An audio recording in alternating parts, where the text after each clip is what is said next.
దైవజనుడైన లేక ప్రవక్త అయిన యోగుడు ఆయన ఒక మాట దేవుని దగ్గర రిక్వెస్ట్ చేస్తూ ఉన్నాను. ఈ మాట చదివినప్పుడు నేను చాలా ఆశ్చర్యపోయాను. దేవుని స్తోత్రం. ఏంటి ఈ మాటను చూస్తే 2వ అధ్యాయము యోవేలు గ్రంథం 2వ అధ్యాయం 753వ పేజీ, 2వ అధ్యాయం 17వ వచనం 2వ లైన్. యెహోవాకు పరిచరించే యాజకులు మంటపమునకును బలిపీఠమునకును మధ్య నిలువబడి కన్నీరు విడుచుచు, యెహోవా నీ జనుల ఎడల జాలి చేసుకొని అన్యజనులు వారి మీద ప్రభుత్వం చేయనట్లు వారిని అవమానమునకు అప్పగింపము. లేని ఎడల అన్యజనులు వారి దేవుడు ఏమాయనందురు కదా అని వేడుకొనవలెను. దేవునికి స్తోత్రం. హల్లెలూయా. మహాదేవుడు యోవేలు ప్రవక్త ద్వారా మాట్లాడుతున్న ఈ మాట ఏంటంటే, దైవజనుడు చేయాల్సిన ప్రార్థన ఆయన చెప్తూ ఉన్నాడు. ఎలా ప్రార్థన చేయాలట? దేవునికి పరిచయం చేసే యాజకులు మంటపమునకు బలిపీఠమునకు మధ్య నిలబడి కన్నీరు విడుస్తూ, యెహోవా నీ జనుల ఎడల జాలి చేసుకొని అన్యజనులు వారి మీద ప్రభుత్వం చేయనట్లు వారిని అవమానములకు అప్పగింపము. లేని ఎడల అన్యజనులు వారి దేవుడు ఏమాయనందురు కదా అని వేడుకొనవలెను. దేవుని స్తోత్రం. అంటే దేవుడు తన ప్రజలమైన మనల్ని ఎలా ఉండాలని కోరుతూ ఉన్నాడు అంటే, మనం అధికారులుగా ఉండాలని కోరుతున్నాడు. దేవుడు తన ప్రజలెప్పుడు కూడా అధికారులుగా ఉన్నతమైన స్థితిలో ఉండాలని దేవుడు కోరుతూ ఉన్నాడు. గట్టిగా స్తోత్రం. హల్లెలూయా. ఎలా ఉండాలని దేవుడు కోరుతూ ఉన్నాడు? అధికారులుగా ఉండాలి. ఎవరు మన మీద ప్రభుత్వం చేయకూడదా? అన్యజనులు మన మీద ప్రభుత్వం చేయకూడదు. ఎందుకంటే మనం ఎవరంటే దేవుని కొరకు ప్రతిష్ఠింపబడిన ప్రత్యేకమైన ప్రజలు. దేవుని కొరకు ప్రతిష్ఠింపబడిన ప్రత్యేకమైన ప్రజలు. లోకంలో ఉన్నవారు మనము ఒకటేనా అంటే ఎట్టి పరిస్థితులు కాదు. లోకంలో కోటీశ్వరులు ఉండొచ్చు, ఉన్నతమైన అధికారులు కలిగిన వారు ఉండొచ్చు, వారు ఎన్నెన్నో గొప్పలు ఉండొచ్చు. కానీ ఒక సామాన్యుడైన దేవుని బిడ్డ దగ్గర వాడికి ఎన్ని అధికారులు ఉన్నప్పటికీ కూడా దేవుని ఎవరిని గొప్పగా ఇస్తున్నాడంటే దేవుని నామములో పిలువబడే వారి గొప్పవారు తప్ప, దేవుని నామము లేకుండా వారు ఎంత గొప్పవారైనప్పటికీ కూడా వారి దేవుని విలువైన వారు వారు. దేవుని స్తోత్రం. మనము ఎప్పుడు చదివే వాక్యం ఒక మాట ఉంది, ధనవంతులప్పుడు ఉండేను. అసలు ఇంత దరిద్రుడైన లాజరు ఉండేను. ధనవంతులప్పుడు ఉండేను అన్నాడు, కానీ దరిద్రుడైన లాజరు ఉండేను అన్నాడు. ధనవంతుడు అన్నాడు కానీ వాడు పేరు చెప్పట్ల, కానీ లాజరు పేరు మాత్రం ఫస్ట్ గా చెప్తాడు. దరిద్రుడైన లాజరు వాడి ఇంటి పేరులో చెప్తా ఉన్నాడు. దరిద్రత వాడి ఇంటి పేరులో కనపడుతూ ఉంది అక్కడ. హల్లెలూయా. మరి దేవుని దృష్టిలో ఎవరు గొప్పవారు? ధనవంతుడు గొప్పడా, దరిద్రుడైన రాజుడు గొప్పడా? హల్లెలూయా. హల్లెలూయా. లాజరు యొక్క ఔన్నత్యం మనం చూస్తే, లాజరు అబ్రహాము రొమ్మున ఆనుకొని నెమ్మది పొందుతున్నాడు. హల్లెలూయా. ఎంత ఫ్రెండ్షిప్ అండి వాళ్ళందరికీ. అబ్రహాం ఎక్కడ, లాజరు దరిద్రుడైన లాజరు ఎక్కడ? కానీ దేవుడు వారి యొక్క ఆధిక్యతలు చూడడం లేదు, కానీ వారి ఆత్మీయ జీవితం చూస్తాం. లాజరులో ఉన్న ఆత్మీయ జీవితం అబ్రహామును ఆడుకునేంత ఘనతను లాజరు అనుగ్రహించబడింది. దేవునికి స్తోత్రం. హల్లెలూయా. అంటే ఈ లోకంలో ఎంతో గొప్పవారు వచ్చు, కానీ ఒక సామాన్యులమైన మన దగ్గర అంటే ప్రభువుని అంగీకరించిన మనము లోకానికి ఎట్లా కనబడతా ఉన్నాం? సామాన్యులుగా. సామాన్యులుగా. దేవుని స్తోత్రం కలుగుతుంది. హల్లెలూయా. దేవుడు ఇంకొక మాట చెప్తా ఉన్నాడు ఖండితంగా. చూడండి, ద్వితీయోపదేశ కాండము 7వ అధ్యాయము 6వ వచనం మనం చూసినప్పుడు, ద్వితీయోపదేశ కాండము 7వ అధ్యాయము 6వ వచనం మనం చూసినప్పుడు, నీవు నీ దేవుడైన యెహోవాకు ప్రతిష్ఠిత జనము. ఆల్రెడీ మన ఎవరికైనా దేవుడికి ప్రతిష్ఠింపబడిన జనం, సామాన్యులు కాదండి. హల్లెలూయా. మనకు అర్థమైతే, మనం ఎవరు అనేది మనకు అర్థమైతే మన పరిస్థితులు ఇంకొక విధంగా ఉంటాయి. మనకు అర్థం కాక మనం దేహాది దేనంగా కనబడతాం. దేవునికి మనము ప్రతిష్ఠితమైన జనము. యెహోవా భూమి మీద ఉన్న సమస్త జనముల కంటే ఎవరిని నీకు అర్థమవుతున్నా? అనవసరంగా సెలవుతున్నా అనుకున్నావా? ఇలా ఆదివారం అనవసరంగా సెలవుతున్నటువంటి కేసు సంతోషంగా ఉంది. హల్లెలూయా. హల్లెలూయా. భూమి మీద ఉన్న సమస్త జనముల కంటే, ఒక జనం ఉందా, సమస్త జనముల కంటే నిన్ను ఎక్కువగా ఇచ్చి, ఎవరికంటే సమస్త జనములు అంటే ఎన్ని కోట్ల మంది అంటే ఉంది. నీవు క్రీస్తు రక్తంలో విమోచింపబడిన నీవు సమస్త జనముల కంటే ఎక్కువ. దేవునికి స్తోత్రం. హల్లెలూయా. మూడు, నీవు తనకు స్వర్గీయ జనముగా ఎలా ఏర్పాటు చేసుకున్నాడట? స్వర్గీయ జనం అంటే సొంత జనము. ఎవరికి సొంత జనము? మనమే మట్టి మాత్రులు. ఈ మట్టి మాత్రమైన మనలను దేవుడు మీరు నా సొంత జనులు, నీవు నా సొంత జనులు అని చెప్తాడు. మొట్టమొదటి మనం ఎవరైనా ప్రతిష్ఠింపబడిన వారు. రెండవది సమస్త జనముల కంటే ఎక్కువైన వారు. మూడవది దేవునికి సొంత ప్రజలు. దేవుడికి నేను సొంతం, నాకు దేవుడి సొంతం. ఈ భావన మన నరాల్లో ఉన్నప్పుడు దేని గురించి చింతించాం. బైబిల్ సెలవిస్తూ ఉంది, ఆనందించండి, మరలా చెప్తున్నాను ఆనందించండి, మీ సహనమును సకల జనులకు తెలియబడివ్వండి, ప్రభువు సమీపముగా ఉన్నాడు. దేని గురించి చింతించండి. దేవునికి స్తోత్రం. మరి ఎవరు చింతిస్తాడు? దేవుడు లేని వారు చింతించాలి. రేపు ఎలా జరుగుతుందో, రేపు ఏమి తింటామో, రేపు ఏం తాగుతామో, రేపు ఏం ధరించుకుంటామో, తినడానికి తిండి, కట్టుకోవడానికి బట్ట, ఉండడానికి ఇల్లు, ఎలా జరుగుతుందో భవిష్యత్తు దేవుడు లేని వారు ఆలోచించే విధానం. కానీ దేవుని కలిగి ఉన్న మనకు ఆయన వాగ్దానం చేస్తున్నాడు, ఏమి తిందుమో, ఏమి త్రాగుదుమో, ఏమి ధరించదుమో అని మీరు చింతించదు. ఆకాశ పక్షులను చూడండి, అవి ఎత్తట్లేదు, కొయ్యట్లేదు, నేను వాటిని పోషిస్తా ఉన్నాను, మీరు వాటి కంటే శ్రేష్ఠులుగారా. చప్పట్లు కొట్టి దేవుడు. హల్లెలూయా. హల్లెలూయా. అంటే దేవుడు తన ప్రజలు ఎప్పుడు కూడా ఎలా ఉంచాలని చూస్తున్నాడంటే ఉన్నతంగా ఉంచాలని చూస్తున్నాడు. హల్లెలూయా. హల్లెలూయా. ఇంకొక విషయం చెప్పాలంటే మనల్ని మాత్రమే కాదు, లోకంలో ఉన్నవారు ఉన్నతంగా ఉండడానికి గల కారణం కూడా దేవుడే. లోకంలో ఉన్నవారు ఉన్నతంగా ఉండడానికి గల కారణం కూడా దేవుడే. కలిగి ఉన్నదేమి కూడా లేకుండా కాలేదు. హల్లెలూయా. హల్లెలూయా. మరి వారికి అంత ఉన్నతంగా ఇచ్చి మనకెందుకని ఈ సమస్యలు, ఇబ్బందులు అంటే దీని వెనకాల ఉన్న బహుమానం వీళ్ళు. హల్లెలూయా. నా నిమిత్తము జనులను నిందించి హింసించి మీ మీద అబద్ధముగా చెడ్డ మాటలు పలుకుతున్నప్పుడు మీరు సంతోషించి ఆనందించండి.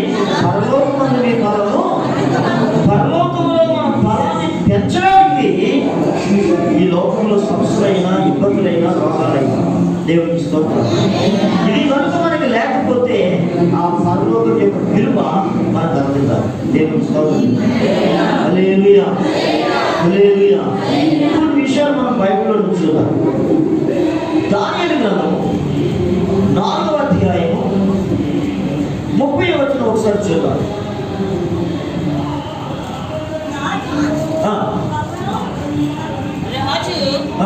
బబులోనును ఈ మహాపట్టణమును నా బల నా బలాధికారము, నా ప్రభావ ఘనతను కనపరుచుకొనుటకై నా రాజధాని నగరముగా నేను కట్టించినది కదా అని తనలో తాను అనుకున్నాను.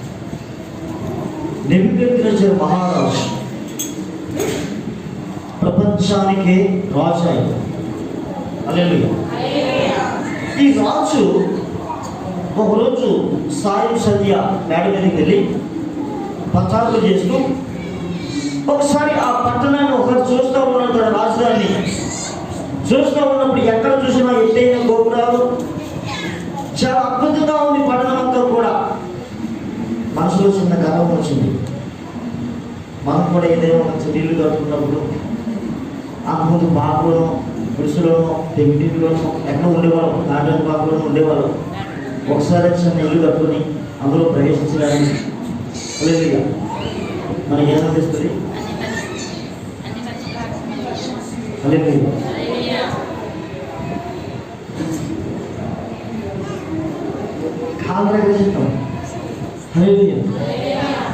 నేను కూడా ఇల్లు కట్టాను, నాకు కూడా ఇల్లు ఉంది. దేవుడికి స్తోత్రం కలుగుతుంది. మరి పొలం ఉంటే ఇంకా, పొలం ఉంటే ఇంకా సహజమండి. ఎవరు కాలం పడుకుంటూ ఉంటారండి? సొంత ఇల్లు కట్టుకున్న సొంతంగా భూమి కొనుక్కున్న వాళ్ళు ఎవరు కాలం పడుకుంటూ ఉంటారండి? హల్లెలూయా, హల్లెలూయా, హల్లెలూయా. లోకంలో ప్రతి వాడికి ఏముంటుంది?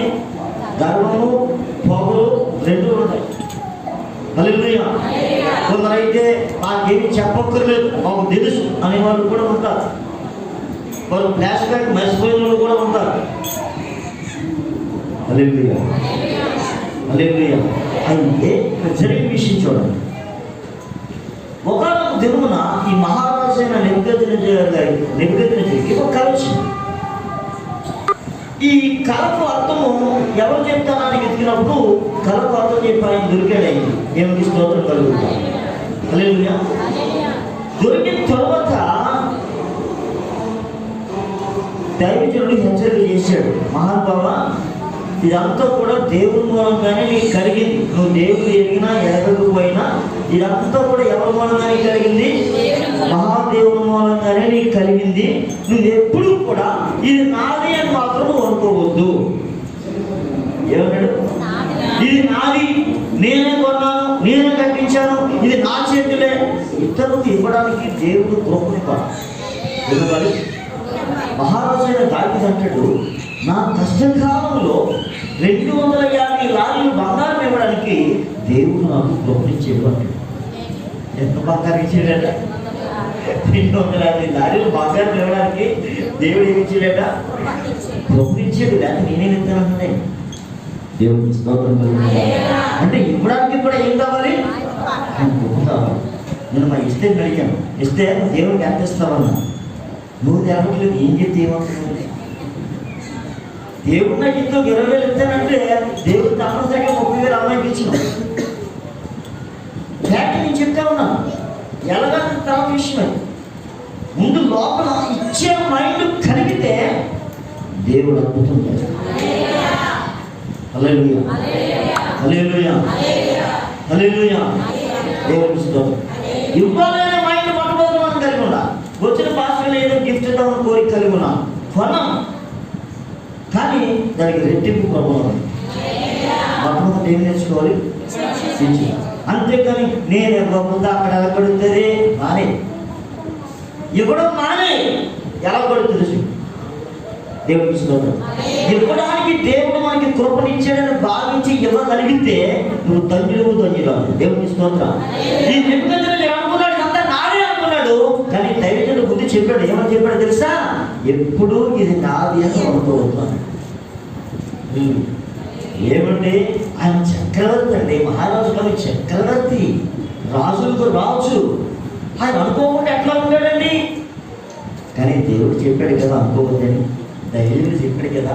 కానీ మనసులోకి వచ్చేసింది. ఆ మేడకు స్థలా చూసుకొని ఇదంతా కూడా నాదే కదా అనుకున్నాడు. వెంటనే వాయిస్ వినపడతాం, రాజుకు నెబుకద్నెజరు నీకు ఇదే ప్రకటన, నీ రాజుని నుంచి రాజు నోట ఈ మాట ఉండగా. ఏంటన్నమాట? ఇది నాది. చూడండి, రాజు నోట ఈ మాట ఉండగా ఇంకొక ఆయన నోట ఈ మాట ఉందట. ఎలా ఉంది?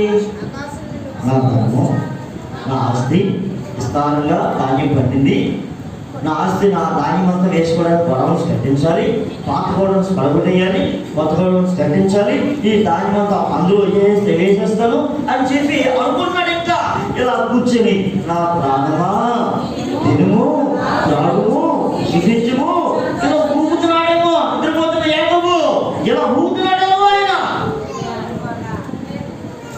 వెంటనే వినపడుతున్న వాయిస్, ఈ రాత్రి నీ ప్రాణం అడుగుతున్నారా? అడుగుతున్నాను కాదు, ఈ రాత్రి నీ ప్రాణం అడుగుతున్నారు. నువ్వు సంపాదించింది ఎవరు సొత్తు? హల్లెలూయా, హల్లెలూయా. వాడి లోకంలో ధనవంతుడే, కానీ దేవుడు అంటాడు, రే ఫూల్. హల్లెలూయా. మనిషి క్రీస్తు నందు క్రీస్తు రక్తంలో విమోచింపబడిన వాళ్ళు క్రీస్తు నందు ధనవంతులుగా, ఆత్మీయ జీవితంలో ధనవంతులుగా. ఒకవేళ ఈ లోక సంబంధమైన ధనమే కనుక నీకు ఉన్నట్లయితే అది కూడా ప్రభు నిమిత్తం ఉపయోగపడాలి. హల్లెలూయా. ఎవరి నిమిత్తం? ప్రభు నిమిత్తం. కొన్నేళ్ళతో చెప్తున్నాడు, కొన్నేళ్ళి నీ ధర్మ కార్యములు దేవుడి సన్నిధిలో జ్ఞాపకార్థంగా చేయబడ్డాయి. హల్లెలూయా. నువ్వు చేసే ధర్మ కార్యాలు, నువ్వు ఖర్చు పెట్టే డబ్బు దేవుడి సన్నిధిలో జ్ఞాపకార్థంగా ఉండాలి. హల్లెలూయా. మరొక మంచిగా రాజైన నెబుకద్నెజరు ఆయన విషయం ముందే తెలిసిపోయినప్పటికీ కూడా ఎప్పుడైతే ఇది నాది అనుకున్నాడో, నువ్వు అడవి జంతువుల మధ్య నివాసము చేస్తావు అన్నాడు దేవుడు. ఎక్కడ? అడవి జంతువుల మధ్య నివాసము చేస్తావు, పశువు వలె గడ్డి తింటావు, పశువు వలె గడ్డి తింటావు. ఈ మాట నేను చదివినప్పుడు కొన్ని సంవత్సరాల క్రితం నేను ఆశ్చర్యపోయాను. ఒక చక్రవర్తి, మామూలు మనిషి కానీ, ఒక చక్రవర్తిని ప్రజలు ఎట్లా తగ్గుతారండి? ఇది ఎలా గడిది అంటాడు అని అడిగినప్పుడు, అప్పుడు వేలంకి వెళ్ళాను దేవుని ఈ మైండ్ నా మైండ్లో అక్కడ ఒక పేపర్ చూసాను.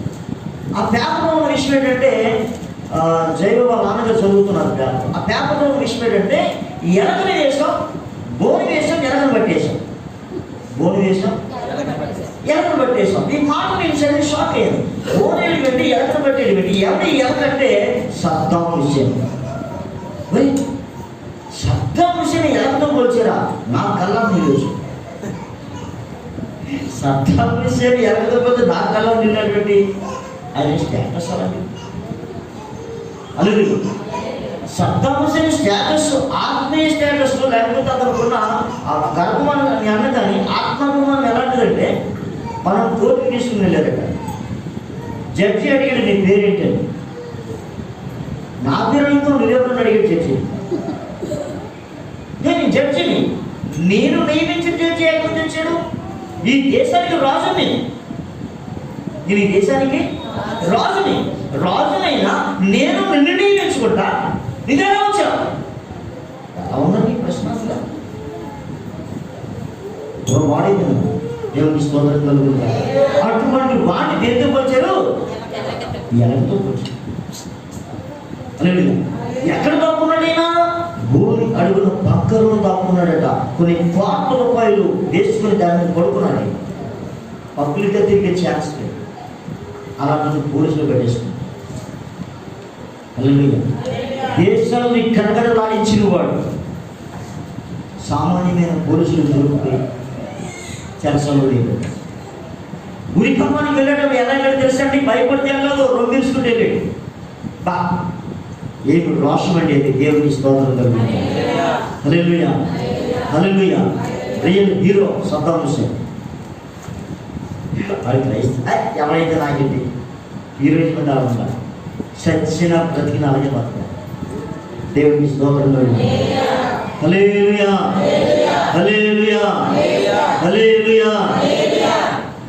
ఎవరైనా దేశాన్ని గడగడలాడించిన ఎక్కడ దొరికాడు? బంకర్లో. ఎప్పుడు నాకు ఈ మాట, నువ్వు అడవిలో పశువుల మధ్య గడ్డి వేస్తావు అనే మాట నాకు సరిపోయింది. ఎంత దేశాన్ని గడగడలాడించిన వాడైనప్పటికీ కూడా తిరుగులేక ఒక దగ్గర దాక్కునే పరిస్థితి వచ్చింది. మరొక ఆయన ఉన్నాడు గడాఫీ, అది ఏ దేశం మనకు గుర్తులేదు, ఆ దేశానికి రాజు. వాడి పరిపాలన సంవత్సరాలు అన్నీ కూడా వేగంగా పరిపాలన చేశాడు. లాస్ట్ని సిమెంట్ తోరలు ఉంటాయి చూసారా, సిమెంట్ తోరలో దాక్కుంటే బయటికి లాగి కాల్చి పాడేశాడు. దేశాలు, ముస్లిం దేశాలని గడగడలాడించిన గడాఫీ ఎలాంటి చావు తెచ్చిపోయాడు? దిక్కుమాలంగా తెచ్చిపోయాడు. కారణం, హెచ్చించేవాడు దేవుడే, తొక్కేసేవాడు కూడా దేవుడే. హెచ్చించేవాడు ఆయనే, తొక్కేసేవాడు కూడా ఆయన. కాబట్టి ఆయన హెచ్చించేటప్పుడు గర్వపడడానికి మన దగ్గర ఏమీ లేదు. ఆయన మనకి ఏదైనా అనుగ్రహించినప్పుడు గర్వపడడానికి మన దగ్గర ఏమీ లేదు. ప్రభా, నీ కృప చొప్పున నేను క్షేమంగా ఉన్నాను. హల్లెలూయా. నీకు క్లాస్లో వచ్చి కానీ 3 పూట్ల భోజనం చేస్తామని గ్యారెంటీ లేదు. బైబిల్ సెలవిస్తూ ఉందన్నమాట. దేవుని స్తోత్రం. భోజనం చేసి నెమ్మది పడుతూ ఎవరికి సాక్షి మాట్లాడే ప్రశ్న లేదు. దేవునికి స్తోత్రం కలుగుతుంది. హల్లెలూయా. కనుక ప్రియమైన సహోదరి సహోదరులారా, దేవుని బిడ్డలారా, ఈ లోకంలో కలిగి ఉన్నది ఏదైనా మనం దేవుని నమ్మినా నమ్మకపోయినా ఆయన లేకుండా ఏది కలగలేదు. ఆయన పిల్లలమైన మనకు ఆయన ప్రత్యేకంగా చెప్పే మాట ఏమిటంటే, నేను ఎప్పుడు కూడా ఇది నాది అనుకోవద్దు అని చెప్పాడు. రెండవది, మనల్ని ఆయన ఎప్పటికప్పుడు కొలత చేస్తూ ఉన్నాడు. ఎప్పటికప్పుడు మనల్ని కాటాలో వేస్తూ ఉన్నాడు. మన ఆత్మీయ జీవితం ఎలా ఉంది, మన బ్రతుకు ఎలా ఉంది, మన మాట ఎలా ఉంది, మన చూపు ఎలా ఉంది, మనం ఆయన కాటాలో వేస్తూ ఉన్నాడండి. ఎంతమందికి తెలుసు ఈ విషయం? దేవుడు నన్ను కాటాలో వేస్తాడనే విషయం ఎంతమందికి తెలుసు? లేదు, చాలా మందికి తెలియదు. నాకు తోడు ఉన్న విషయం చాలా మందికి తెలియదు. నా డబ్బు, నా ఇష్టం, నా బలం, నా ఊరు అనుకుంటా ఉన్నాం. ప్రతి దాన్ని కూడా ఆయన చేస్తున్నాడు, కొలత వేస్తూ ఉన్నాడు. దేవునికి స్తోత్రం. చూడండి, ఈ నెబుకద్నెజరు జీవితము ఇంత భయంకరంగా ఉన్నతంగా కొనసాగింది. పశువులు గడ్డి వేశాడు. 7 సంవత్సరాలు అయిపోయింది. 7 సంవత్సరాల తరువాత ఆయనకి మానవ బుద్ధి వచ్చిందట. ఏ బుద్ధి వచ్చింది? ఏ బుద్ధి చెప్పండి. అంటే అర్థం ఏ బుద్ధి ఉంది ఆయనకి? పశువు బుద్ధి వచ్చిన ప్రతి వాడి జీవితం ఎలాగే ఉండదు. అంటే మనం ఎప్పుడైతే మానవునిగానే జీవిస్తామో ఏ బుద్ధి రావాలి మనకి? ఏ బుద్ధి నుంచి బయటకు వెళ్ళిపోకూడదు. మనుషులకు ఉన్న బుద్ధి నుంచి, దైవికమైన బుద్ధి నుంచి మనం బయటికి వెళ్ళకూడదు. దైవికమైన బుద్ధి నుంచి బయటికి వెళ్తే వాడు ధనవంతుడే, కానీ పందులు పొట్టు తినకపోవడానికి ఆశపడ్డాడట. పందులు తినే ఆహారం తినడానికి ఆశపడ్డాడట.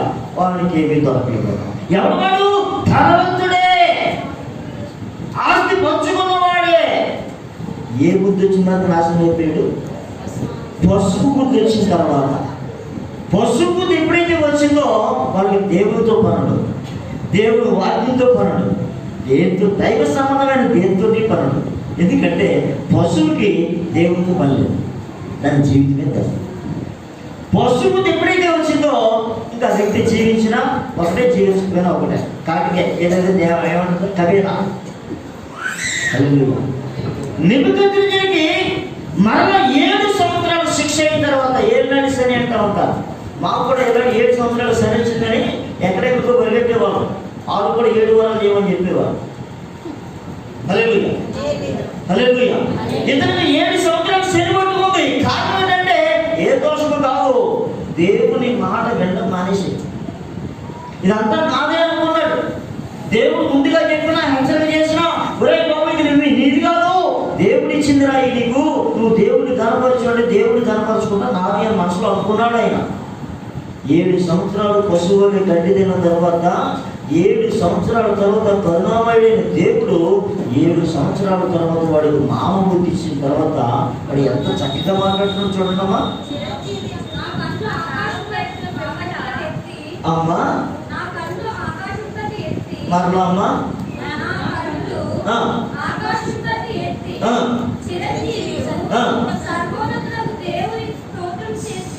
ఒక్క నిమిషం. నా అతని కన్నులు ఆకాశము తట్టు ఎత్తి అంటే ఇప్పుడు ఏ అనుభవం వచ్చింది? తేరి చూచే అనుభవం వచ్చింది. ఏ అనుభవం వచ్చింది? తేరి చూచే అనుభవం వచ్చింది. చాలా మందికి తేరి చూచే అనుభవం ఉండదు. భూ సంబంధమైన వాటిని చూస్తూ ఉంటారు కానీ ఆత్మ సంబంధమైన వాటిని చూడరు. ఆత్మ సంబంధమైన చూడాలంటే ఏం చేయాలి? తేరి చూడాలి. ఈ శృంగారమైన దేవాలయం దగ్గర అడుక్కునే వాడితో ఈ పేతురుగా చెప్తూ ఉన్నాడు, నాయనా మా వైపు తేరి చూడు. వాడు ఏం చేస్తూ ఉన్నాడు? వచ్చిన పాదాలు చూస్తూ ఉన్నాడు. వాడు చెప్పులు వేసుకున్నవాడా, చెప్పులు లేనివాడా? చెప్పులు వేసుకున్నవాడు అంటే డబ్బులు ఉన్నవాడే, చెప్పులు లేనివాడైతే ఆవిడ నాన్న గతి లేనివాడే. మన చెప్పులు మన స్తోమతని, మన నడక మన స్తోమతని తెలియజేస్తాం. మన నడక మన స్తోమతని తెలియజేస్తాం. మనం నడిచేద్దాం అనుకుందాం, మనం వేసే అడుగులు మన బతికేనే చెప్పేస్తాయి. మీకు తెలుసా విషయం? మన నడక మన జీవితాన్ని చెప్పేస్తుంది. ఈ క్యారెక్టర్ ఏంటంటే నేను నడక చెప్పేస్తుంది. హల్లెలూయా, హల్లెలూయా. మనం రాసే విధానం, పేపర్ మీద రాసే విధానం ఏమంటుందండి? అసలు చదువుకున్నావు చెప్పడా? నువ్వు రాసే హ్యాండ్ రైటింగ్ నీ జీవితాన్ని చెప్పేస్తుంది. ఏమంటారమ్మా? గ్రాఫాలజీ. ఏమంటారు? గ్రాఫాలజీ. నువ్వు మొదలు పెట్టేటప్పుడు నువ్వు రాసే లెవెల్ని బట్టి, నీ అక్షరాలు పొందికను బట్టి, నువ్వు వదిలే గ్యాప్ను బట్టి నీ క్యారెక్టర్ ఈజీగా చెప్పేయచ్చు. కొందరు రాసేటప్పుడు అడుగులు చదివేయచ్చు. అడుగు నుంచి అంటే పేపర్ తిరిగి చదివచ్చు అన్నమాట. హల్లెలూయా. అది ఏం తెలియజేస్తుంది అంటే నీ మొత్తం క్యారెక్టర్ తెలియజేస్తుంది. హల్లెలూయా, హల్లెలూయా, హల్లెలూయా. చూడండి, మన గురించి చెప్పే చాలా ఉన్నాయి. మన నడక మన గురించి చెప్పిస్తూ ఉంటుంది, మన హావభావాలు మన గురించి చెప్పేస్తూ ఉంటాయి, మన కళ్ళు మన గురించి చెప్తాయి, మన నుదురు మన గురించి చెప్తుంది, మన పాదాలు మన గురించి చెప్తూ ఉంటాయి. దేవునికి స్తోత్రం. హల్లెలూయా. నన్ను ఎవరు చూడటం లేదు మనం అనుకుంటూ ఉంటాం. పోలీసుడు రోడ్డు మీద బొల్ల ఆపుతూ ఉంటాడు, అందరినీ ఆపులో. వాడు అంత దూరం నుంచి చూస్తాడు. నీ బొట్టన వేలు నుంచి నేను శ్రీనిధి వరకు చూస్తాడు, వాడు నడినిధి వరకు చూస్తాడు. వాడు వాడికి అర్థమైపోతుంది ఎవరో అన్నీ ఆపుతాడు. దేవునికి స్తోత్రం. హల్లెలూయా, హల్లెలూయా, హల్లెలూయా. లోకంలోనే ఇన్ని రకాల సబ్జెక్టులు ఉంటే మహాదేవుడు నిన్ను గమనించడా, నన్ను గమనించడా, మన ప్రతి స్థితిని ఆయన చూడ అన్ని చూసే దేవుడు ఆయన. దేవుని స్తోత్రం.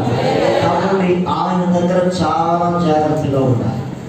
ఒకవేళ మీరు ఏమైనా చేయాలనుకుంటే ఆయన చూడకుండా ఏమైనా చేయాలి, పర్వాలేదు. ఎవరు చూడకుండా? దేవుడు చూడకుండా ఏమైనా చెయ్యండి. హల్లెలూయా. చేయగలరా? చేయగలరా? దేవునికి స్తోత్రం. చేయలేరా? ఎందుకు చేయలేరు? ఎవరో చూడలేదు కదా. హల్లెలూయా, హల్లెలూయా, హల్లెలూయా. నెబుకద్నెజరు జాగ్రత్త అర్థం చేసుకున్నాడు. ఎప్పుడైతే అతనికి జ్ఞానబుద్ధి వచ్చిందో అప్పుడు ఆయన ప్రార్థన చేస్తున్నాడు, సర్వోన్నతుడు చిరంజీవి దేవుడు స్తుతింపబడును గాక అని చెప్పి ఆయన ఆధిపత్యము చిరకాలం వరకు, ఆయన రాజ్యము తరతరములు ఉన్నది. భూనివాసులందరూ ఆయన దృష్టికి ఎన్నికము రానివారు. ఆయన పరలోకపు సేన ఎదుట భూనివాసుల యొక్కను తన చిత్తము చొప్పున జరిగించేవాడు. ఆయన చేయి పట్టుకుని నువ్వేం చేస్తున్నావని ఆయనతో చెప్పుటకు ఎవడు సమర్థుడు కాడు. దేవుని స్తోత్రం. హల్లెలూయా. ఇదంతా ఎవరి జీవితకాలంలో జరిగింది? నెబుకద్నెజరు జీవితకాలంలో జరిగిన ఒక సంభవం. ఇది ఏమైనా సామాన్యమైందా? హల్లెలూయా. నువ్వేం చేస్తా ఉన్నావు అని అడగడానికి ఎవరికి కూడా దేవుడిని అడగడానికి గౌరవం వారు ఎవరు భూమి మీద లేదు. ఈ విషయం నెబుకద్నెజరుకి అర్థమైంది. ఇదే నెబుకద్నెజరు కొన్ని సంవత్సరాల క్రిందట నా చేతుల్లో నుంచి మిమ్మల్ని విడిపించగలిగిన దేవుడు ఎక్కడ ఉన్నాడు అని ప్రశ్నించాడు. అదే నెబుకద్నెజరు కొన్ని క్షణాల తర్వాత అంటూ ఉన్నాడు, వీరి దేవుడే పూజారుడు. ఈ దేవుడు ఎవరు నమస్కారం చేయరో వారు ఇల్లు పెంటకుపరగా చేయబడతారు, ఆ మనుషులు తృప్తినీలుగా నరకబడతాడు అని చెప్పాడు. హల్లెలూయా. ఎవరితో ఈ మాట చెప్పాడు? ఆయా రాష్ట్రంలో ఉన్న వారికి, ఆయా భాష మాట్లాడే వారికి, ఆయా దేశ ప్రజలకి చెప్పాడు. అంటే సర్వలోకానికి కూడా నిబంధన ఇచ్చిన నినాదం ఏంటంటే వీరి దేవుడే పూజారుడు. ఇంకో జరిగింది కాదు, ప్రపంచవ్యాప్తంగా యేసు ప్రభువే దేవుడని నిబంధన తెలియజేశాడు. జాగ్రత్తగా అర్థం చేసి ఎంత లోకంతా చాటి వేస్తే వాళ్ళ అబ్బాయికి విషయం తెలుస్తుంది కదా. తండ్రి జీవితంలో ఇంత గొప్ప కార్యం జరిగితే కొడుకు తెలుస్తుందా తెల్లా? ఇప్పుడు కొడుకు ఎట్లా ఉండాలి? నాన్న తెలుసుకున్న దేవుణ్ణి కొడుకు కూడా తెలుసుకోవాలి. హల్లెలూయా. నాన్న దేవుడు ఒకడు, కొడుకు దేవుడు ఒకడు కాదు కదా. ఈ అధికారం అంతా కూడా దేవుడే మా నాన్నకి ఇచ్చిన విషయం వాడికి తెలుసు కదా. కొడుక్కి ఎలాంటి విషయాలు తెలిసినా కూడా ఈ పనికిమాలిన కొడుకు, ఏ కొడుకు? పనికిమాలిన కొడుకు.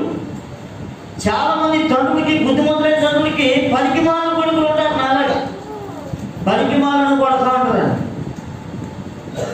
ఇంకొక భాషలో చెప్పాలంటే మా నాన్న అనేవాడు పండిత పుత్ర పరమసుంట అనేవాడు. తండ్రి పండితుడట, కొడుకు సుంటట. వాడికి జ్ఞానం లేకపోతే వాడు నాన్న చూసేలా జ్ఞానం తెచ్చుకోవాలి. హల్లెలూయా.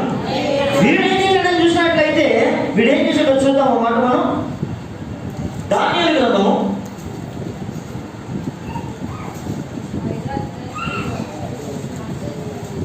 5వ అధ్యాయం.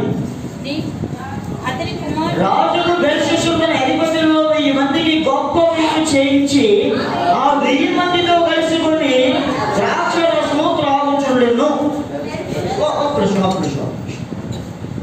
రాజుగారు అబ్బాయి కదా, రాజుగారికి తగినట్టుగా ఉన్నారు కదా. ఫ్రెండ్స్ కూడా నాన్న వెళ్ళిపోయి, నాన్నకాలం అయిపోయింది, కొడుకు కాలం వచ్చింది. కొడుకు పార్టీ చేస్తున్నాడు 1000 మందికి, 1000 మంది అధిపతులకి కొడుకు పార్టీ చేసాడు. పార్టీ చేసినప్పుడు కావాల్సినవన్నీ కూడా అన్ని ఏర్పాట్లు చేశాడు. కానీ లేటెస్ట్ కోరుకుంటా ఉంటాడు. ఎలాంటి లేటెస్ట్ మీకు ఎగ్జాంపుల్ చెప్తాను. ఇప్పుడు నేను పని మీద వెళ్తా ఉన్నా. ఇప్పుడు మా మనవుడు చింటి కూడా అనుకుంటాడు, మా తాతయ్య ఒడ్డుగా బండి పక్క సరిగ్గా రాదు, స్లోగా వెళ్తూ ఉంటాడు అని చెప్పి వీడు బండి తిన్నాక తీసుకుని సరళ మేము కష్టం తిరిగాడు. అని ఏమొచ్చిందిరా అంటే లేటెస్ట్. తర్వాత ఫాలో చేయకపోతే తర్వాత విషయం. హల్లెలూయా. అంటే ఎవరిని ఫాలో అవ్వట్లేదు? లేటెస్ట్. ఇప్పుడు కుర్రలందరూ కూడా ఏం కోరుకుంటా ఉన్నారు? లేటెస్ట్. హల్లెలూయా. హల్లెలూయా. హల్లెలూయా. వీడు కూడా లేటెస్ట్ కోరుకుంటాడు. ప్రతి తరానికి కూడా లేటెస్ట్ కావాలి. ఎలాంటి లేటెస్ట్ అంటే వాడు తాగే గ్లాసులు చూసుకున్నాడు. ఎక్కువ తాగే గ్లాసులే, కొత్త రకం గ్లాసులు కావాలని చూసి. ఏ గ్లాసులు కావాలంట? ఎక్కడ ఉన్నాయి?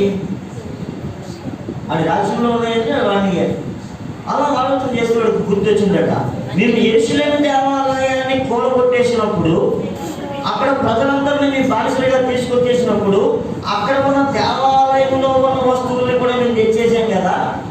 అందులో బంగారు వెండి గ్లాసులు ఉన్నాయి, ఆ గ్లాసులు వాడుకోవడం లేటెస్ట్గా ఉంటాయి. హల్లెలూయా. వాడు ఏమనుకున్నాడు అంటే దేవాలయంలో తెచ్చిన గ్లాసులు లేటెస్ట్గా ఉన్నాయి, మన లెవెల్గా బాగున్నాయి అనుకున్నాడు. దేవుని మందిరంలో ఉన్నాయి ఎలా ఉంటాయట? లెవెల్ లెవెల్ ఎలా ఉంటే మనమే. స్తోత్రం. హల్లెలూయా. సరే, అయ్యగారికి మంచి గ్లాసులో తాగాలనిపించింది, దేవాలయంలో గ్లాసులు తీసుకున్నాడు, గ్లాసులో తాగుతూ ఉన్నాడు. వీడు తాగేది కాకుండా వచ్చిన వాళ్ళకి కూడా గ్లాసులు ఇచ్చాడు అనమాట. తాగండి రాని ఎంజాయ్ చేసేస్తా ఉన్నా. హల్లెలూయా. హల్లెలూయా. హల్లెలూయా. ఎప్పుడైతే వాళ్ళు తాగుతూ ఉన్నారో వెంటనే ఆ గోడ మీద ఒక రాత కనబడింది. ఒక మానవ హస్తం ఒక చెయ్యొచ్చి ఆ గోడ మీద ఒక వాక్యం రాసింది. ఏమిటి ఆ వాక్యం అంటే, మేరీ గారు బాగా పాడతారు ఈ పాట. పాడేవారు మరి అప్పుడు మేరీ గారు, మరి ఇప్పుడు ఆ మేరీ గారు తెలియదు కానీ. హల్లెలూయా. ఏంటంటే పాట? నేనే నేనే టేకిల్గు పారిసిల్.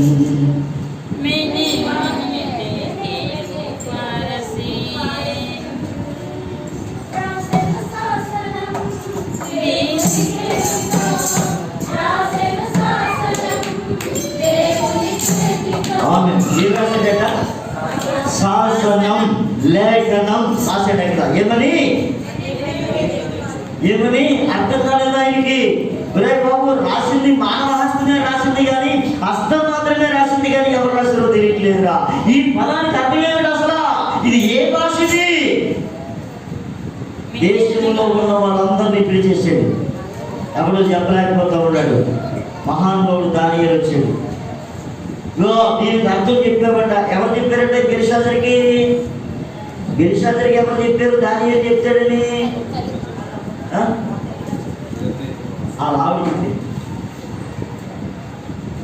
మీ నాన్న రాజ్య పరిపాలనా కాలంలో మీ నాన్నగారికి వచ్చిన కళను తెలియజేసే ఒక ఆయన ఉన్నాడు. దానియేలు బెల్షాజర్ ఉన్నాడు. ఆయన మీ నాన్నకి విషయాలన్నీ చెప్పేవాడు.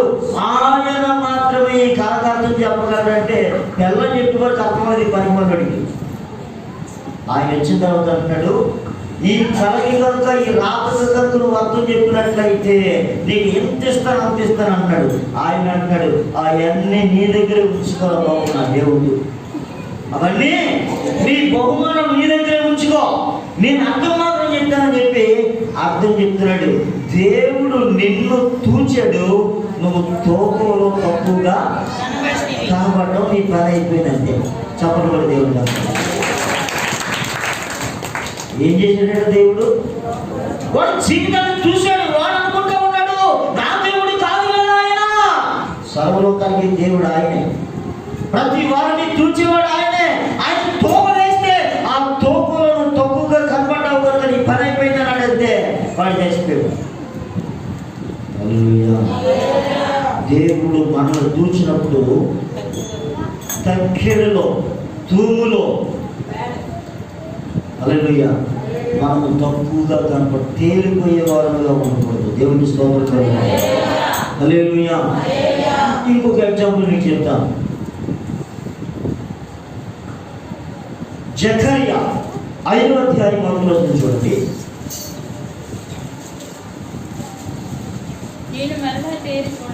నేను మరలా తేరి చూడగా ఎగిరిపోవు పుస్తకం ఒకటి నాకు కనబడెను. ఏమి కనబడుచున్నదని నన్ను అడుగగా నేను 20 మూరల నిడివి 10 మూరల వెడల్పు నాకు కనబడుచున్నదని అందుకతడు నాతో ఇట్లనెను, ఇది భూమి అంతటి మీదకి బయలువెరుచున్న శాపము అగనక. దేవుని స్తోత్రం. నేను మరలా తేరి చూడగా, ఎవరంటే తేరి చూస్తూ ఉన్నారు? దైవజనుడైన జకర్యా మరలా తేరి చూస్తూ ఉన్నప్పుడు ఎలా చూస్తూ ఉన్నాడు? తేరి చూస్తూ ఉన్నప్పుడు. తేరి చూసే అనుభవం ప్రతి క్రైస్తవుడికి ఉండాలి. హల్లెలూయా. అబ్రహాం చూచాడు, అబ్రహాం తేరి చూచాడు. అబ్రహాం చూసినప్పుడు ముగ్గురు కనబడ్డారు. అబ్రహాం తేరి చూసినప్పుడు ఒక్కడే కనబడతా ఉన్నాడు. హల్లెలూయా. అబ్రహాం చూసినప్పుడు ముగ్గురు కనబడతా ఉన్నారు. అబ్రహాం తేరి చూసినప్పుడు ఒక్కడే కనబడతా ఉన్నాడు. ప్రభువా ఏమని పిలుస్తున్నాడు? ప్రభువులా అనట్లేదు ఆయన, ప్రభువా. హల్లెలూయా. ఆ ముగ్గురు కలిసి ఒక్కరే. తేరి చూసే అనుభవం కలిగిన వారికి దేవుని యొక్క అభిషేకం కలిగిన వారికి ఆ విషయం అర్థమవుతారు. దేవుని స్తోత్రం కలుగుతుంది. జకర్యా తేరి చూస్తున్నప్పుడు 20 మూరల నిడివి 10 మూరల వెడల్పు కలిగిన ఒక పుస్తకం ఎగిరిపోతా ఉంది. హల్లెలూయా. 20x10 ఎంతండి? 20x10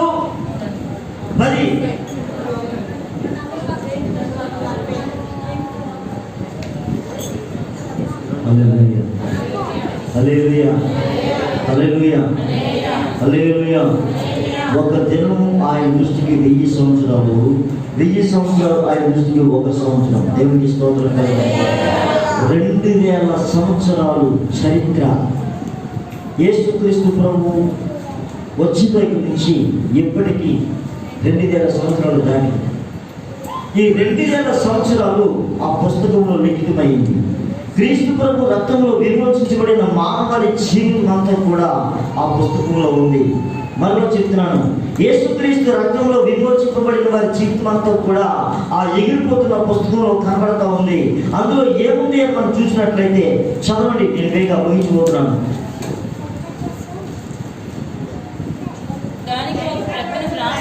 దానికి ఒక పక్క వ్రాసి ఉన్న దానిని బట్టి దొంగిలు వారందరూ కొట్టివేయబడుదురు, అప్రమాణికులందరూ కొట్టివేయబడుదురు. ఇదే సైన్యములకు అధిపతియగు యెహోవా వాక్కు. నేను దానిని బయలుదేరి చేయించున్నాను, అది దొంగలలోను నా నామమును బట్టి అబద్ధ ప్రమాణం చేయవారి ఇళ్లలోను ప్రవేశించి వారి ఇళ్లలో ఉండి వాటిని వాటి దూలములను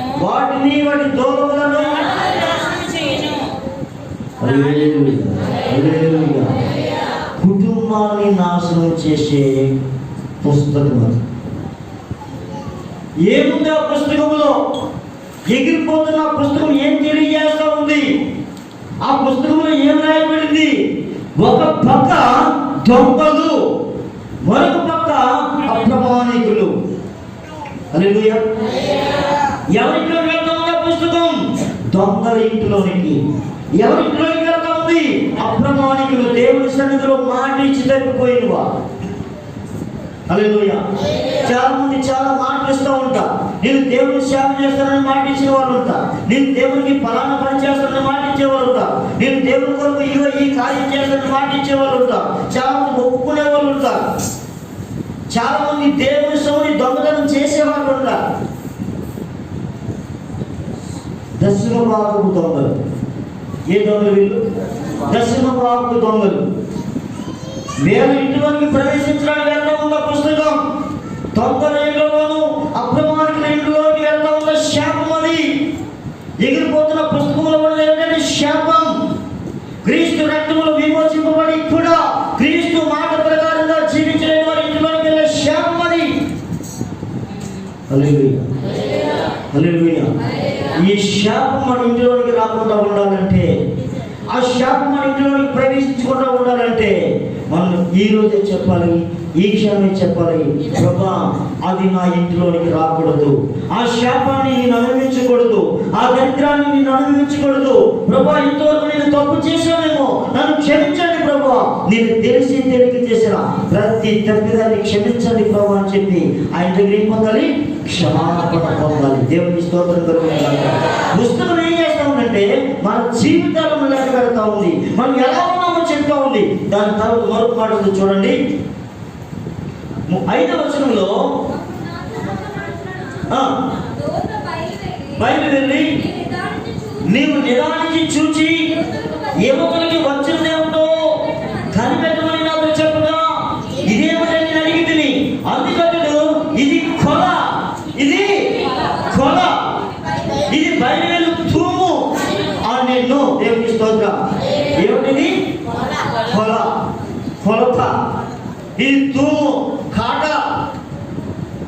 ఎక్కడికి వెళ్తా ఉంది? దొంగలలోకి వెళ్తా ఉంది. ప్రతి వారిని కూడా ఏం చేస్తా ఉన్నాడు? కాట వేస్తా ఉన్నాడు. హల్లెలూయా.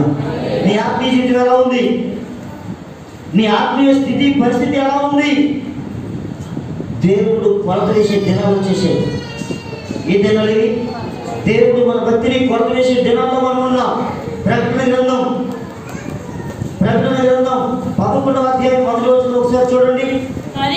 మరియు చేతి కర్ర వంటి కొలకర్ర నాకు ఇచ్చి నీవు లేచి దేవుని ఆలయమును కొలత వేసి ఆలయంలో పూజించు వారిని లెక్క పెట్టుము. దేవునికి స్తోత్రం కలుగును. ఆలయంలో పూజించే వారిని లెక్క పెట్టు, ఆలయానికి కొలత వేయి. హల్లెలూయా. మన జీవితాన్ని కొలిచే సమయం వచ్చేసింది. యెహెజ్కేలు గ్రంథంలో చూస్తే 4 రకాల కొలతలు ఉన్నాయి. ఒక కొల పాదముల వరకు, 2వ కొల మోకాలు వరకు, 3వ కొల నడుము లోతు వరకు, 4వ కొల ఏదలేనంత. దేవుని స్తోత్రం కలుగుతుంది. హల్లెలూయా, హల్లెలూయా. అంటే దేవుడు మనం ఏం చేయడం ప్రారంభించాడు? కొలవడం ప్రారంభించాడు. మన జీవితం ఎట్లా ఉంది, మన పరిస్థితి ఎలా ఉంది, ఆత్మీయ జీవితంలో మనం ఎలా ప్రయాణం చేస్తూ ఉన్నాం, ఎంతవరకు దేవుడిలో ఉన్నాం, ఎంతవరకు లోకంలో ఉన్నాం, దేవుడు మనం ఏం చేస్తూ ఉన్నాడు? కొలత చేస్తూ ఉన్నాడు. ఒకవేళ ఆ బెత్షెబాని కొలిసినట్లుగా నేనే టేకిల్ ఉపార్జనం చెప్పబడినట్లుగా, ఇదిగో దేవుడు కొలిసినప్పుడు నీవు త్రాసులో తక్కువగా కనబడ్డావు కనుక అని దేవుడు చెప్పినట్లుగా, ఒకవేళ ఈ రోజు దేవుడు మనల్ని కొలత వేస్తే మన ఆత్మీయ జీవితం ఎలా ఉంది? దేని చూసి అనుభవాన్ని కలిగి ఉన్నామా? ఎప్పుడు భూసంబంధమైన జీవితాన్ని మనం కలిగి ఉన్నామా? ఒక్కసారి మనం ఆలోచన చేయాలి. దేవుడు తన కొలత వేయడం ప్రారంభించాడు. హల్లెలూయా. నన్ను ఎవరు చూడడం లేదు కదా, నేను బాగానే ఉన్నాను కదా అని మనం అనుకోవచ్చు. మన మందిరానికి వచ్చినప్పుడు బాగానే కనపడవచ్చు, బయటకు వెళ్ళినప్పుడు ఎలా వెళ్తూ ఉన్నాం నేను ఎవరు చూడకపోవచ్చు, రాసి పాపాలు మనలో ఉండొచ్చు. కానీ కొలత వేసే దేవునికి, ఆయన చీకటిలో ఉన్న దానిని కూడా తెల్లగా చూసే దేవుడు. హల్లెలూయా. నీ జీవితంలో శాపం ఎప్పుడైతే వచ్చిందో ఆ రోజే నీ ఆత్మీయ జీవితం నాశనం అయిపోతుందని అర్థం. ఆ నాశనం నుంచి విడుదల పొందాలి మనం. ఎందుకంటే దినములు చెడ్డది. ఏ రోజు మనం మరణిస్తామో, ఎప్పుడు ఉంటామో, ఎప్పుడు ఊడిపోతామో తెలియదు. కనుక ప్రభువుని అడగాలి, ప్రభువా ఎక్కడైనా నేను తప్పిపోతే నా ఆత్మీయ జీవితంలో నా దేవుడు నా ఇష్టాలు ఎంతో నాకు తెలియదు. దావీదు చెప్తా ఉన్నాడు, నా దినముల పరిమాణం నువ్వు బెత్తినంతగా చేసినావు అంటాడు. మనం బెత్తినంతగా మన దినములు ఉన్నాయి. ఏ రోజు చనిపోతామో తెలియదు. అయితే చనిపోయే నాటికి, చచ్చే నాటికి మన స్థితి ఎలా ఉండాలనే ప్రాముఖ్యం. కనుక ఒక్కసారి దేవుడిని అడగాలి, ప్రభువా నా పట్ల నీ ఉద్దేశం ఏంటి? నీ పట్ల నేను ఎలా ఉన్నా? నా పట్ల నీ ఉద్దేశం ఏంటి? నీ పట్ల నేను ఎలా ఉన్నా? ఒక్కసారి నా జీవితం నాకు చూపించు ప్రభు అని చెప్పి ఆయన పాదాలు పట్టుకొని వాక్యం మనం వింటున్నప్పుడు, వాక్యం లోపల మనకు తెలిసినప్పుడు ఆయన పాదాలు గట్టిగా పట్టుకున్నామా మనం కరుణించబడతాం.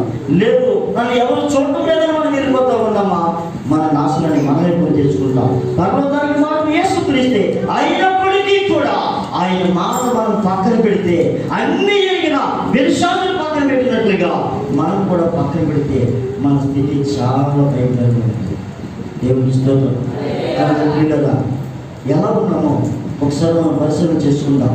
బెత్షెబాని దేవుని ఆలయంలో ఉన్న ఉపకరణాలు తీసుకొచ్చి పాడు చేసినట్లుగా, దేవుని ఆలయంలో ఉండవలసిన ఉపకరణాలు, ఆలయం అంటే ఇది కాదండి, ఇందులో ఉండవలసిన ఉపకరణాలు కనుక మనం పాడు చేస్తున్నట్లయితే, ఇందులో ఉన్న మంచి లక్షణాలను మనం పాడు చేస్తున్నట్లయితే, ప్రేమను నాశనం చేసినట్లయితే, సహనాన్ని నాశనం చేసినట్లయితే, దీర్ఘశాంతాన్ని నాశనం చేసినట్లయితే, దయలతో నాశనం చేసినట్లయితే మన స్థితి భయంకరంగా మారిపోతాడు.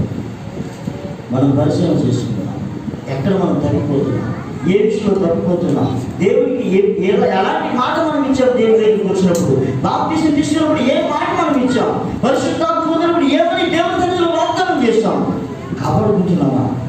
కాపాడుకోవట్లేదు. మనల్ని మనమే పరిశీలన చేసుకోవాలి. మరణం ఎప్పుడు వస్తుందో తెలియదు, దానికి రెడీగా ఉండాలి. మోకరించండి, చిన్న ప్రార్థన చేసుకున్నాం. పెద్దలు చదవచ్చిన అవకాశం ఉంటుంది, అలా మోకరించండి.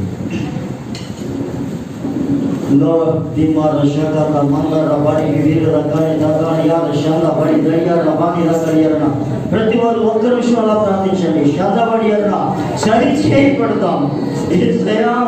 ప్రభావం సాధించండి. నేను ఎక్కడ తప్పిపోయానో, ఏ విషయంలో తప్పిపోయానో ప్రభావం చూపించండి. అతిక్రమములు దాచిపెట్టేవాడు వర్తలేడు, వాటిని ఒప్పుకొని విడిచిపెట్టేవాడు మాత్రమే కనికరం పొందుతాడు. నా ప్రియమైన తల్లి, నా ప్రియమైన సహోదరి సహోదరుడా, నా దేవుడు నేను హెచ్చించాలని చూస్తూ ఉంటాడు. అన్ని జనులు నీ మీద పర్వతం చేయకుండా నిన్ను ఉన్నతంగా ఉంచాలని కోరుతున్నాడు. ఈ బానిసత్వం నుంచి నేను విడిపించాలని, నువ్వు ఉన్నతంగా ఉండాలని దేవుడు కోరుతూ ఉంటాడు. సమస్త జనముల కంటే నువ్వు హెచ్చుగా ఉండాలని కోరుతున్నాడు. దేవుడు ప్రతిష్ఠిత జనముగా ఉండాలని దేవుడు కోరుతూ ఉన్నాడు. నువ్వు ఎలా ఉన్నావు? ఏ స్థితిలో ఉన్నా? ఇలాంటి చేస్తున్నావు? ఎన్నోసార్లు దేవుడు మాట వింటున్నా, ఎన్నోసార్లు సగలు వింటున్నావు. ఏ విషయమైనా నేను తెలుస్తున్నా.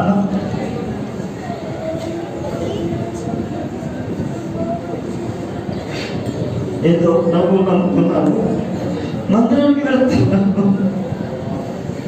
అది చాలలేదు తల్లి, అది చాలదు. సరే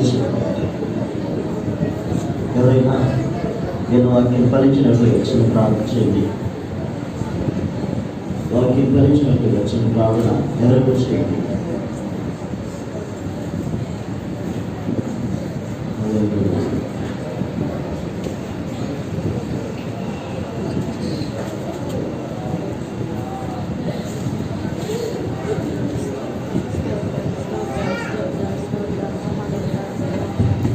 మీకు వందనాలు చెల్లిస్తున్నాం ప్రభా. మహాదేవ, గొప్ప దేవానికి స్తోత్రములు చెల్లిస్తున్నాము. సర్వోన్నతుడా మీకు వందనాలు ప్రభా. అయ్యా, మేము ఏ స్థితిలో ఉన్నామో, ఏ రీతిగా ఉన్నామో నీకు తెలుసు ప్రభా. మాకు మీ జీవితాలు ఎట్లా ఉన్నాయో నీవు ఎరిగి అన్న దేవుడు ప్రభా. అయ్యా, రాశిలో మీరు వారము కాదు ప్రభా. మా విశ్వాసం ఎట్లా ఉందో, మా విశ్వాస జీవితం ఎట్లా ఉందో మీరు మాట్లాడారు ప్రభా. ఇక నుంచైనా మా విశ్వాస జీవితాలను, మా మీ జీవితాలను ప్రభా ఫలభరితముగా మేము జీవించినట్లు కృపనివ్వండి. ఆయా, మేము తగిన వారము కాదు ప్రభా. త్రాసులో తూగే వారిని కప్పదు ప్రభా. ఎన్నిక లేని వారము ప్రభా. అజ్ఞానం వలె జీవిస్తున్నాము ప్రభా. దయతో మమ్మల్ని కనికరించి ప్రభా, ఇక మీదట ప్రభా రోషము కలిగి ప్రభా మన శ్వాస జీవితాన్ని ధైర్యముగా కొనసాగించడానికి కృపనివ్వండి. మా ఆత్మీయ జీవితాలకు అడ్డంగా పనిచేయు ప్రతి క్రియ యేసు అధికార నామములో పాతాళానికి త్రొక్కివేస్తుంది. ఆయా ప్రభా, మాకున్న ప్రతి ఒక్క ప్రభా శారీరకమైన బంధకాల నుంచి ప్రభా లోక బంధకాల నుండి విడుదల యేసు నామములో కలుగుచే. ఆయా, మా విశ్వాస జీవితాలకు అడ్డంగా పరిచే ప్రతి క్రియ యేసు నామములో లయపరిచి ఆయా విన్న వాక్యము ప్రభా 30 దంతులుగాను 60 దంతులుగాను 100 దంతులుగా మా అందరిలో ఫలభరితం చేయండి. ఆయా, మీ కొరకు సాధనం వల్లే మమ్మల్ని వాడుకొనమని ప్రార్థిస్తున్నాం. సన్నిధిలో పాటించి తప్పిపోయి ప్రభా. ఆయా, మీ పరిచర్యలో ప్రభా మా ప్రాణం ఉన్నంత వరకు, మా కంఠంలో ప్రాణం ఉన్నంత వరకు మీ కొరకు మేము పనిచేయాలి ప్రభా. మీరు ఇచ్చిన జీవంతో ప్రభా మీ కొరకే వ్యయం చేయాలి ప్రభా. మీరు ఇచ్చిన జీవితం మీ కొరకే వ్యయం చేయాలి ప్రభా. మేము ప్రభా నీ కొరకు సాక్షుల వలె దేశ దేశాలలో ప్రభా ప్రపంచమంతటా సువార్త ప్రకటించు వారిగా మమ్మల్ని చేయండి ప్రభా. మీ కృప ఉంటే మేము ఏదైనా సాధించగలము. మీ కృప మాత్రమే మమ్మల్ని బ్రతికిస్తుంది ప్రభా. మీ కృప, మీ దయ మాత్రమే మమ్మల్ని కనికరిస్తుంది ప్రభా. క్షేమంగా ఉన్నామంటే మీ కృప మాత్రమే ప్రభా. ఆయా, వాక్యం అంతటికి మాలో నీరు కట్టి ఫలింపచేయండి. చిన్న ప్రార్థన యేసయ్య నామములో అడుగుచున్నాము తండ్రి. ఆమేన్. ప్రభు యేసు రక్తమునకు జయము, అపరాధికి జయము. ప్రభు యేసు రక్తమునకు జయము, అపరాధికి జయము. ప్రభు యేసు రక్తమునకు